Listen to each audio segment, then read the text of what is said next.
Hey friends, welcome to a justUS Best of episode. I am Tashira, one half of the podcast. My better half is not here with me today. She's gallivanting around Europe. And that is actually what we wanted to do, is to take some time off to practice that self-care that we talk to you all about so often, and to actually dig into our archives. Because can y'all believe it's been like a year and a half, almost 2 years of the podcast? We are shook and so grateful that you have come along on this wild ride with us. So much has changed since we started this podcast, not just in our personal lives, but also politically. And we always wanted justUS to be a home to have those difficult and vulnerable conversations for those of us who care deeply about the world, but we are also sick of the 24-hour news cycle. So we do it with some humor, some flair, all the things, girl, if you are not new around these parts. If you are new, thank you for joining. Click that subscribe button now. Like the video now. You're gonna love it. And in today's episode, we're going to dig into conversations about reproductive justice and right to an abortion. We're going to talk about voting. We're going to talk about public systems. We're going to talk about what happens when you're the police and you're a person of color. You're a Black person in particular, like Kamala. Can y'all believe that we've actually already talked about all of these things here on this platform? And it just makes, for me, the work that we're doing so valuable because, we could just dig into the previous content and still give you something that feels relevant and right on time for the moment that we are in currently socio-politically. So without further ado, just roll that beautiful bean footage. So when we met, you didn't vote. Yes, I did not. And why didn't you? I didn't because, and I still do not, believe in a two-party system. And this is pre-Trump, right? Yes. Also pre-libertarian, pre-Tea Party, which are all things that preceded Trump. I think it was, I'm trying to remember, I think it was 2012. Yeah, it was around 2012, right? When we were both living in D.C. and we were in discussion around voting for Obama. No, so Obama's first election was 2008, right? Right. Okay, so it was 2008. By 2012, I did vote. Oh, okay. Yeah. Okay. So it was it was before me. It was pre-Margot.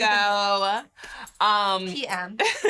Or BM. Which is actually a period of my life that I don't even want to think about, because where was I before you, friend? Where was I before you? I know. So I wasn't. I don't want to think about that.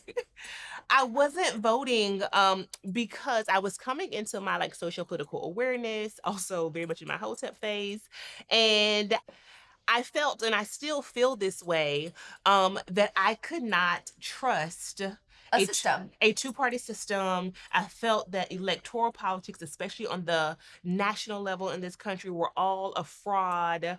And very shameful in the way that the system was being manipulated and used against certain groups of people.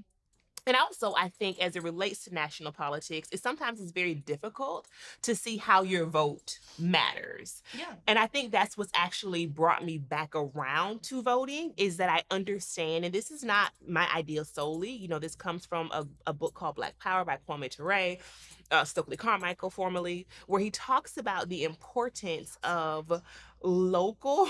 You're so smart. Local and state elections. And many of the Black Panthers began to run for office locally. Okay, can I tell you that this is going to be a much less eloquent way of describing what you just said. Okay. But you know how distraught I was in 2016. Yes, I know. I remember. Right?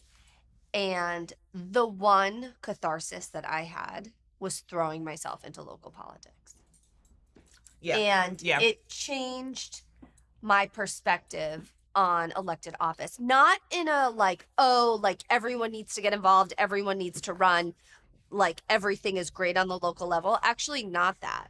But just that individuals can impact the trajectory of an election, and that if you don't get people behind great candidates, supporting them, however you can support them, right? Unfortunately, we have a system where you have to raise money unless you're independently wealthy. So who does that favor, right? That favors white wealth.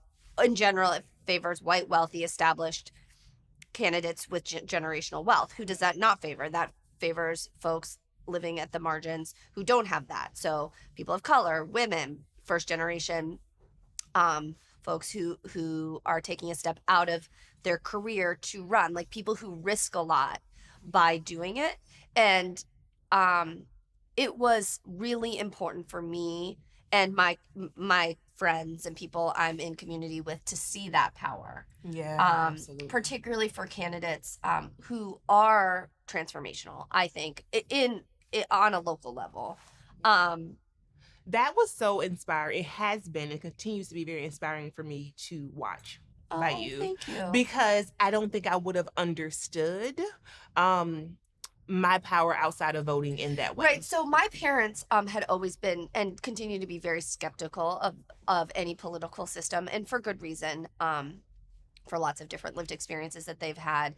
And so I came from a place of skepticism myself. And like, I remember in 2008 with Obama in 2012, and he was running like donate $5, donate $10, like any small amount of money matters. And I was like, really, what is my $25 gonna do?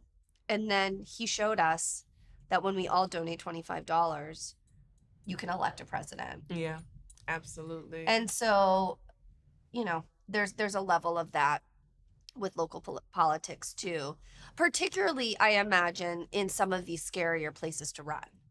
Yeah, and I think it's also a great example of ways to leverage your privilege.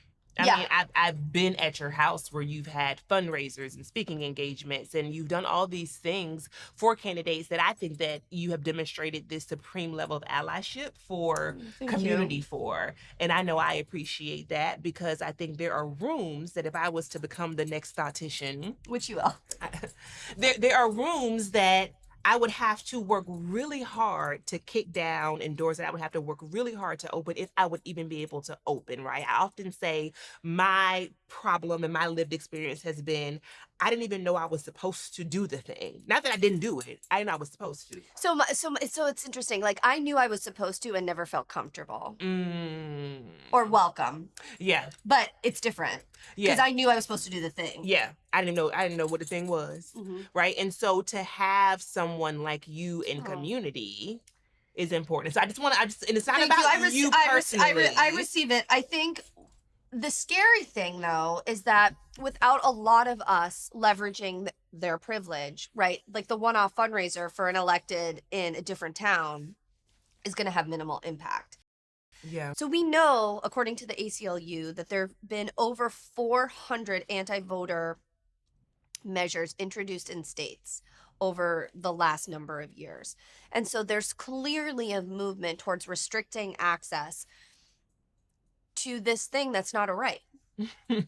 But we need to start framing it as such so people really understand that if they want to vote, and they should vote. Yeah. Without judgment. I mean, I don't like telling people they should do something, but if we don't, we risk losing it. Yeah. I mean, we risk losing it even more because again, we go back to the argument of how strong the right was for women, for people of color, et cetera, for immigrants, et cetera, in this country.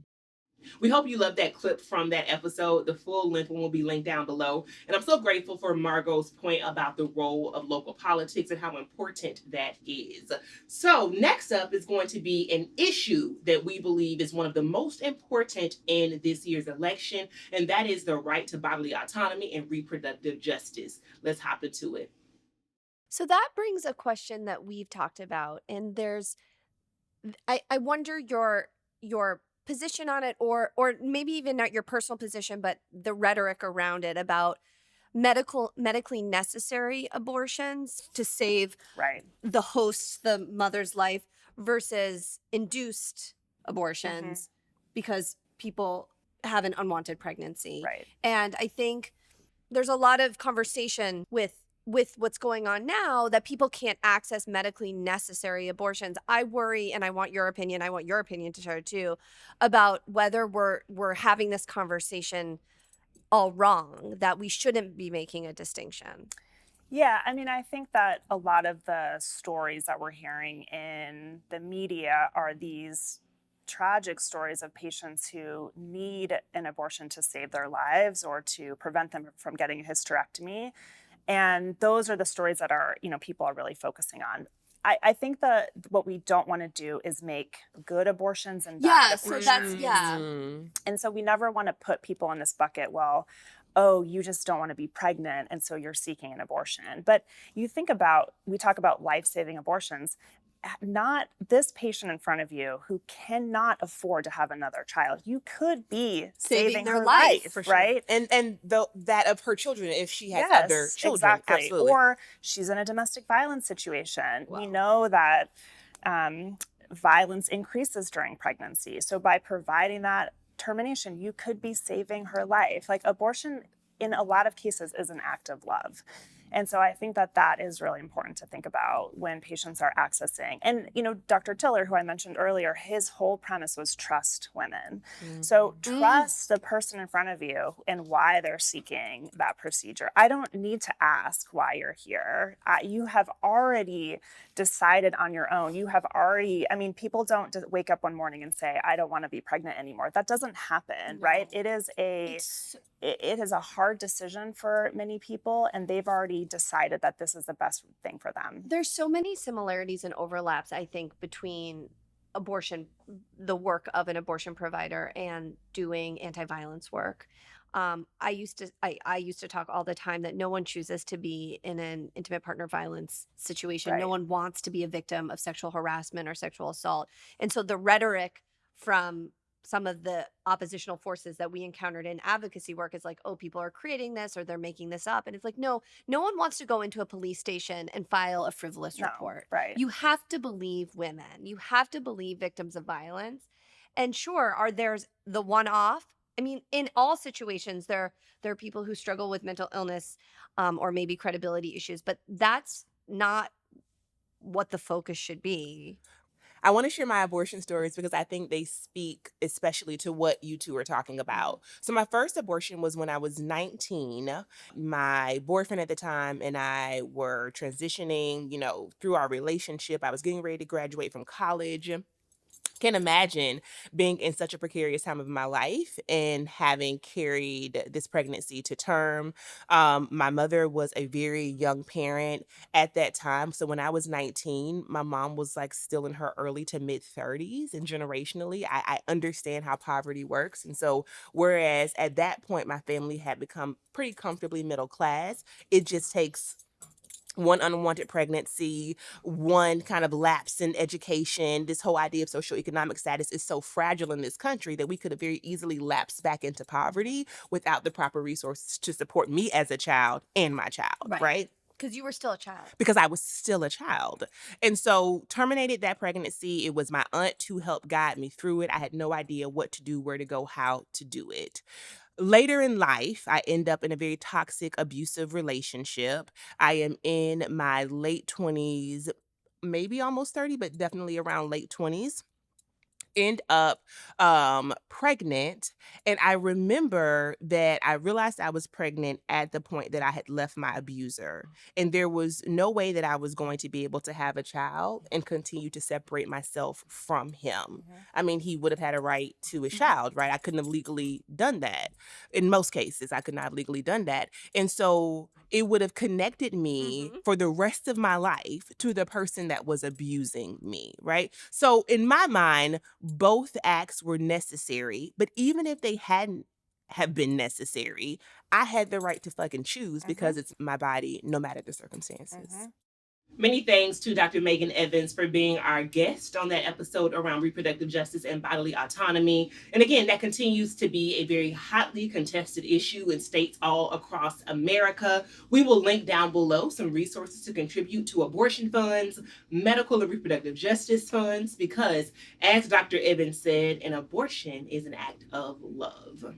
And I remember at the end of that episode, Margot said to me, you know, you didn't have to share your abortion story. And I said, but I actually did. I believe that we have to have more conversations about this. I know it takes courage and bravery for us to do so. But the more we live in the shadows and in the dark, the easier it is to be stigmatized and demonized for doing what you have to do for your care, for your family, for your life, and possibly for your other children as well. And so, no matter the reason, you have a right to decide what happens to your body. Let's hop into the next episode. This idea of perfection and its double-edged sword, right? Because is a female candidate a mother or is she not a mother? Because if she's a mother, she's not being a good mother. If she's, I mean, I'm not saying this, by the way. I'm saying like the public perception is that she's not a good mother because she's not available to her children. But if she's not a mother, then she doesn't know the plight of mothers. Absolutely, and we have found that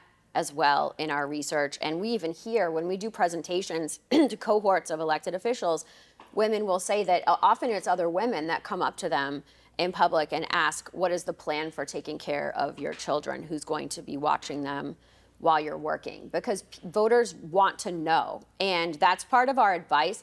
Barbara doesn't just like to identify biases. She likes to give women the tools to overcome the biases because we have to work within the structures that we have. We would love to erase a lot of these biases completely, but that's going to take time and getting more diverse people elected.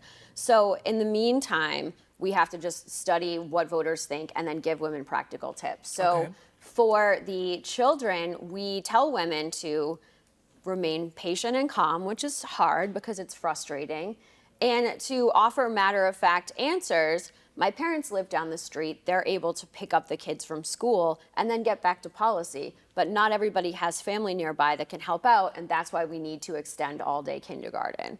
But that's harder when you're in the middle of a grocery store and someone's coming up to you and asking you those questions. And it's harder when that's not your lived experience too, right? When you don't have family or a community surrounding you and helping you, and you are paying out of pocket for a lot of childcare, which is not accessible to the average person in the United States, right? Then it becomes this question of access and privilege, and also you being a absent parent. And men obviously don't have the same concerns from voters. In those focus groups, voters acknowledged that women were held to a double standard around childcare and then still held the women to the double standard. Anyway, because these stereotypes are so ingrained, families look totally different now than they did 50 years ago. But people still have a very Ozzie and Harriet, if people remember those shows, or Leave It to Beaver kind of view of what families look like. And on the flip side of that, as you said, Margot, if women don't have a traditional looking family or they don't have children, voters worry that they may not be in touch with their lives and understand the struggles that families are facing. So we advise women to highlight other relationships, other family members that they love and care about, because ultimately, if people know that you have loved ones that you might have to make healthcare decisions for or support financially, you get what it's like for other people that are doing the same. We talk about this. I don't know if you heard, as a listener and viewer of the episode, you might have heard this, that we talk about this idea of being maternal as totally separate from being a mother. And that's something that is a component of our conversations that we really want to elevate, because I think it's something that has harmed women in general, particularly women of our age group, in all of the settings, professional, personal, and otherwise. And oftentimes you are the person in a family unit, both close and extended, who might be, depending on your background, the most stable. And so over the weekend, I had a conversation with an elder. She retired recently from the federal government. She had been there for over 20 years, chief of staff position. And she was just talking to me about, over the years, she didn't have children, but all of her nieces, nephews, cousins, the people in her life, her church members' children, who she mentored and honestly supported financially. So not having biological children, again, has nothing to do with your maternal instinct, and for sure knowing what it means to be supportive of families in politics, for sure. But it's so interesting, well, not interesting, but like frustrating that this rigid notion of parenthood and motherhood Motherhood. translate? Because it's not translating to fatherhood. It is Well, not. exactly. And candidates that are dads get what we call the dad extra credit if they're at the kids' soccer game or if Well, they're... I was thinking of this as last night when we were talking about Ron DeSantis and his 3 kids at the Iowa State Fair, right? If a woman had a 3-year-old and was running for president, can you imagine the backlash they would get around their identity as a parent and being present? And he gets kudos because he takes his 3-year-old out in like 90-degree weather. I don't know. It's just so weird. It's like people saying that dads are babysitting their kids.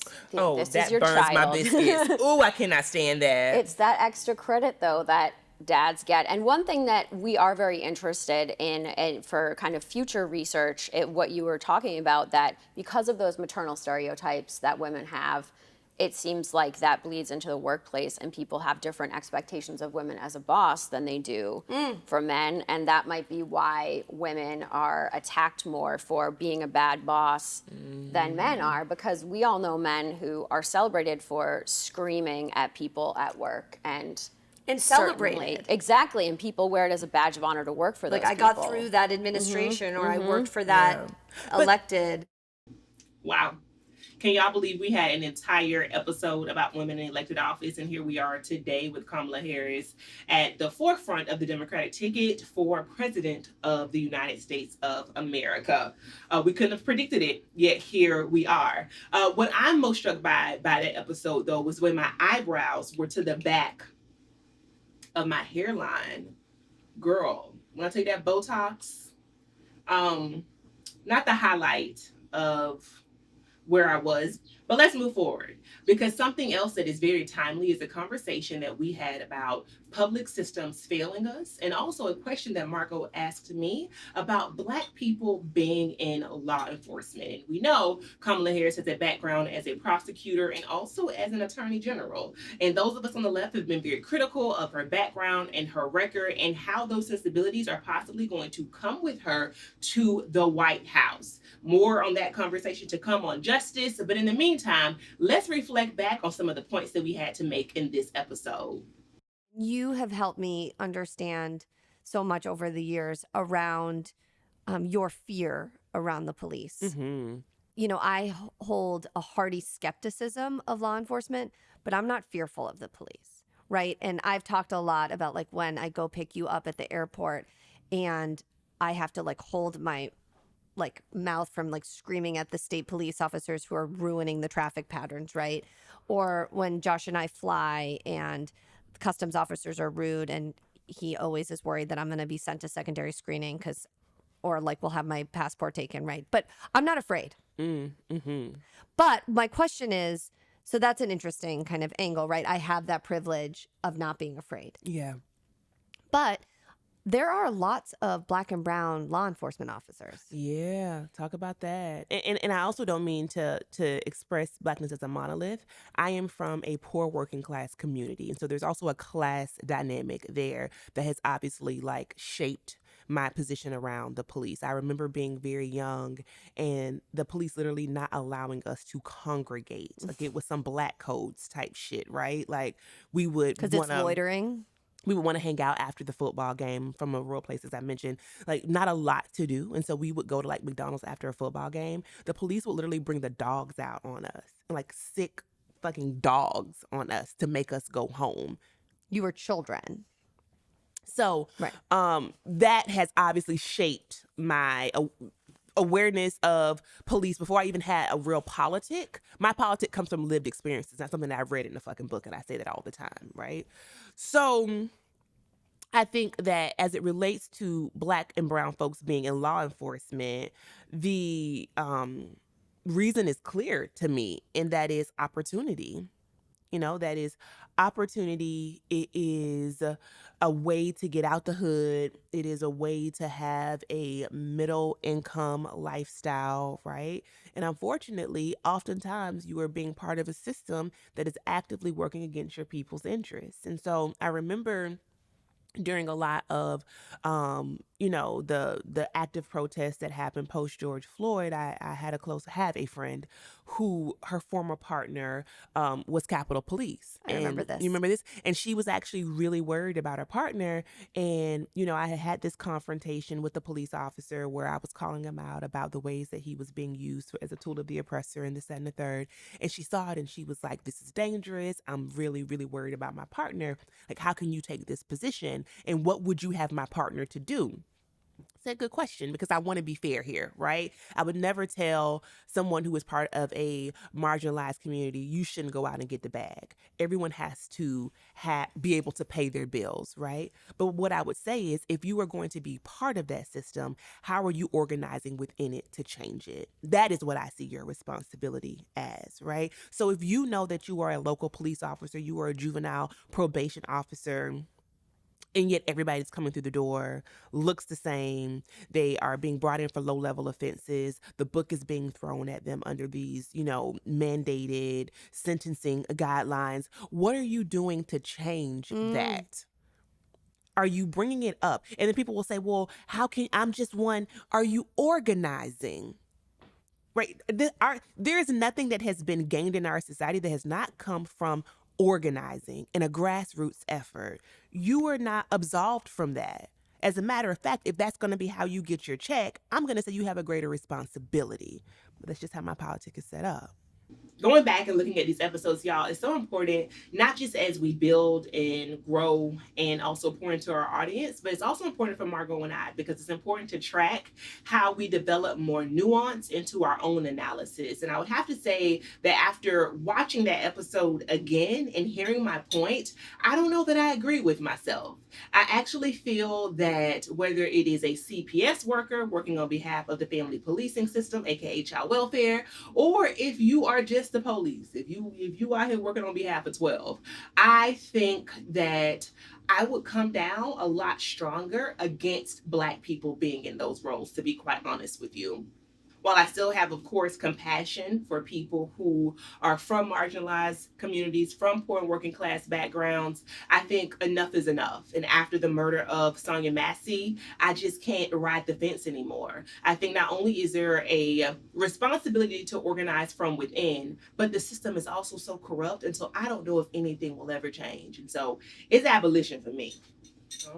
I'm just saying, sis.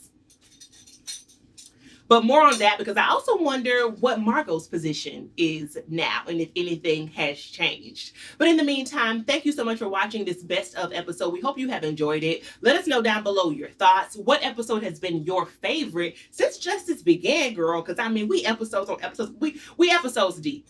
We're all across the internet. Make sure you are following us on social media. And there may still be tickets to our New York Fashion Week live taping. I hope it is. If so, grab those quickly, and we will see you in the next episode. Thanks for listening to justUS. We hope you enjoyed this episode. If you'd like to learn more about our podcast, be sure to check us out on our website at justuspodcast.com. You can also reach out to us there if you want to be featured on the show or if you have a business or a product that you think would be a good fit for our audience. Thanks again for listening.